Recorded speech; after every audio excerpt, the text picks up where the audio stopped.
David Pao. Muling magandang gabi sa inyo lahat. Maraming salamat sa pagpunta ninyo. At sana na-enjoy niyo yung first episode namin. Tulad ng sabi nila, patikim pa lang ito. Wala pa masyadong nai-introduce at hindi pa fully or lubusan pinapakilala yung characters ng bawat artista dito. Pero I'm sure pag nasundan nyo to ng mangilang-ilang episodes pa, talagang hindi nyo na mapipitawan kada character dahil special talaga ang binibigay ng bawat artista para sa mga role nila. So again, maraming salamat. Si Kim Chiu. Hello po, umuwi na po si Kim Chiu, si Stella po ito. Stella sa umaga, alegria sa gabi. Maraming salamat po sa, nag-enjoy ba kayo? Nabitin po ba kayo? Yes, download the Prime app, 149 pesos lang. Nagbenta! So yun po, every Friday, 2 episodes. Yun lang. Hindi ko na ipapaliwanag yung character ko, parang nakita niyo na ata lahat. No? Oo, eh. Para sa Team Live. Para sa Team Live, yes. Sabi nga, I gave my all. Sana kayo din. Sana mas madami ang makakita ng masterpiece na ito dahil group effort po talaga ito. Simula po sa mga nagsulat, nagdirect, umarte, nag-ilaw, nag-camera, nag-art dep and everything. This is a masterpiece po talaga dahil hindi po madaling gumawa ng ganitong klaseng drama na suspense, thrill, romance, drama. Kompletos Ricardos po kami, kaya I'm very proud to be part of this big project. Thank you. Kaya pumayag ka. Salamat si Ate Reg. Kim, tagabasa lang. Sige. Siguro naman as a 35 years old woman. Tapos na tayo sa 16 years old role na tini-tini. Pero favorite ko talaga mag-tini-tini, magpakatawa.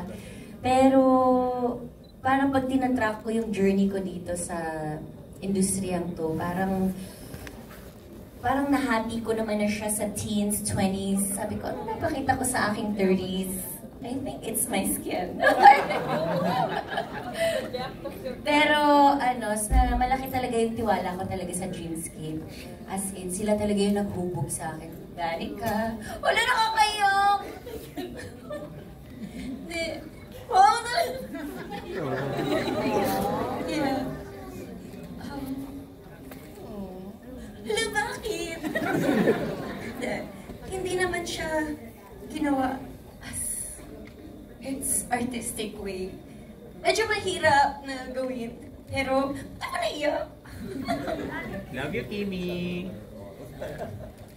Gusto ko lang magpakita ng bago at sa mga nagsasabing hindi ako marunong sa ganitong klaseng role. Ito na yun.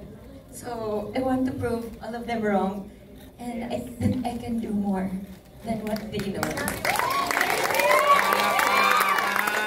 So, thank you talaga sa Dreamscape. And of course, si Pao din naman, malaking tulong din siya dahil kita ko naman yung respeto niya sa akin. And sa mga director namin na inaalagaan yung mga shots and yung mga cameramans namin, sa mga nag-iilaw, ang ganda ng launching ng body ko. Thank you so much. And sa nag-choreo sa akin, thank you. Sa gym trainers ko, thank you so much. Pero more than the skin, parang more than the skin, it's what's inside me and what I want to show to all my supporters. And kung kakaroon man ng bagong supporters, maraming salamat. Well, I don't think it's about skin or about parang it comes with the maturity of the role and what the role requires. So minsan talaga may mga character, may mga storya na gustong ikwento at sa mga ganitong paraan kailangan dahil kung nagbebenta naman talaga ng aliw yung character, ang hirap naman kung hindi mo nakikita or napapanood at hindi na ipapakita sa audience na hindi niya ginagawa yan. So it comes with also the maturity of the actress. Pero mas character-driven po ito. At kami po dito ay very loyal and very dedicated. dedicated, yung dedikasyon na binibigay namin sa character namin ay purely for our character. Yun nga, hindi niya totally, sige, hindi ko nadadagdagan. And of course, that's mastering the craft. Thank you so much, Kim. With the question, hindi naman siya, nasabi nga nila, it's for the maturity of the character kasi yun yung inaral nila. Hindi siya nag-workshop, pero she's very open, especially yung dance niya. Trivia, nakaschedule kasi yun kay FMR. Tapos ako sabi ko, gusto kong gawin yung role.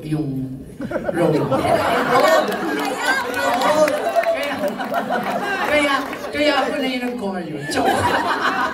You lived through her. It was my fantasy, actually. Hindi, alter ego kaya. Hindi, pero nung na-schedule, parang we talked with my DOP, the Kim Pao, tapos yung nandun din si Carlina, si BUH. Makikita mo yung maturity kasi sabi ko, ito yan, ganyan.